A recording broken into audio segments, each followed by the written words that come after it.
When someone talks about a third-party run for president, it's often scoffed at and ridiculed as being useless and unable to make a difference. However, one may then seek out history books to recall the nearly 19% of the popular vote handed to Ross Perot in the 1992 POTUS chase. Now, granted, he was an independent at the time, and when he came back 4 years later with the newly founded Reform Party, he won 8% of the popular vote. Not bad. It can be done. Some people believe now is the time it must be done, and we often hear the Libertarian Party saying they are the ones to break the mold. But the mold was cast aside this year when Rand Paul was sent packing. So why should we believe anything outside of Republican and Democrat will make a difference? And how do you make that difference? Our guest was the Republican governor of New Mexico for 8 years and is now seeking the Libertarian Party presidential nomination for 2016. Welcome, Gary Johnson, to the Hard Line. Governor, thanks so much for joining us, and it's a great time to discuss this when America's talking about third parties, fourth parties. I heard somebody talk about 5 or 6 parties this year. But the big question that people want to know, why should they pay attention to a libertarian or any third party at this time when basically the world is run by 2 parties? Well, I think that the world isn't run by 2 parties. I think that the Republican candidate has to go out and garner the support of 30% of the far right.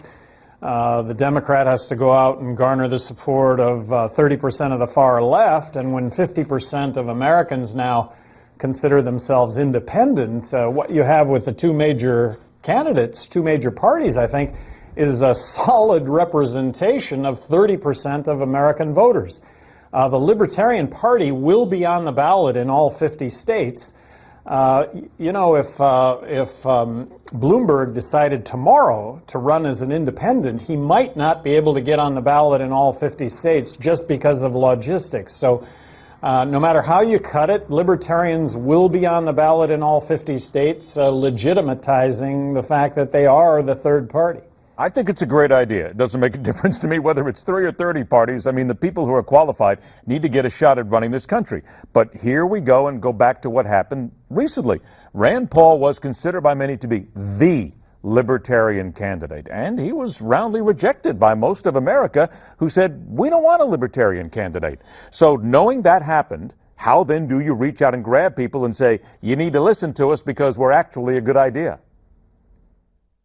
Well, I think that Rand Paul's problem when it came to getting the label of a libertarian is that he wasn't a libertarian. That bottom line, he was a Republican, and speaking with a broad brushstroke, libertarians are fiscally responsible and socially liberal, which I think most people in this country fall in that camp. Rand Paul is a social conservative, as are all the Republican candidates running for president.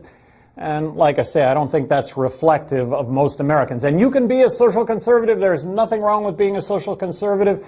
Live your life by that example. Change other people's lives by the example that you live. But if you're going to make that public policy, you're going to end up adding to the fact that we have the highest incarceration rate of any country in the world. Okay, but I need to interrupt you just a little bit here, Governor. I'm short on time, and I want to make sure we get this out. Everything you're saying is correct, but how do you punch through and make people hear you? Because right now, we're hearing Hillary Clinton, Bernie Sanders, Donald Trump, Cruz, the rest of them. What is it out there that makes people say, yeah, I want to listen to these guys. I want to talk about them? You know, the only way a third party is going to win the presidency is to be in the presidential debates. So we are suing the Presidential Debate Commission. They are really at the heart, they're really responsible for the fact that we only have 2 choices. They're made up of Republicans and Democrats. They came into existence after Ross Perot and his showing. League of Women Voters backed out of the presidential debates, saying that it was really a farce on America.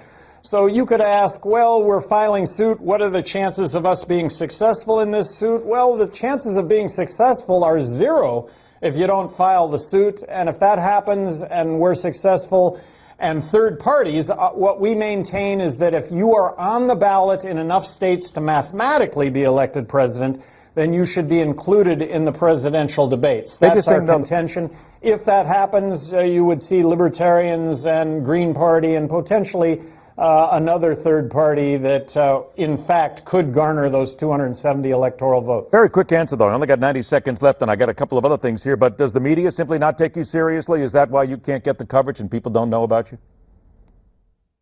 Well, I think it really, the media doesn't give attention, and it is the presidential debates. I mean, there's a legitimacy to being in the presidential debates. So I keep coming back on that, but the media should be giving some attention to, in my particular case, and I am seeking the Libertarian nomination, but in my particular case, look, I was a two-term former governor of New Mexico. I think I do have some credibility. That indeed. 45 seconds left. You were once a Republican, now running Libertarian, so I'm going to leave this on the right side of things. How does Governor Gary Johnson beat Donald Trump? Well, I think that Donald Trump alienates more than 50% of Republicans. So I think Hillary's going to be the nominee. I think Donald Trump's going to be the nominee. But I think that when you look at who they represent 30% of America, and I think the vast majority is going unrepresented. I think Libertarians, the Libertarian Party fills that gap, but we'll see. But do you think you could defeat him? Your message? Absolutely. One of personal responsibility and freedom and balancing the federal budget. And yes, there is a real Islamic terrorist threat, but it doesn't involve killing the families of Islamic terrorists. It doesn't involve building a fence across the border. It doesn't involve deporting 11 million illegal immigrants. Look, libertarians are about free trade. Donald Trump says he's about free trade, but he's going to require Apple to not build their I have to stop there because I'm all out of in the time. United States. All out of time, but I want to remind everybody, GaryJohnson2016.com is the way to go ahead and check out where you're at and what you want to do. Governor Gary Johnson, thanks so much for being here. I hope we get a chance to talk again. Stay with us. The Hardline continues.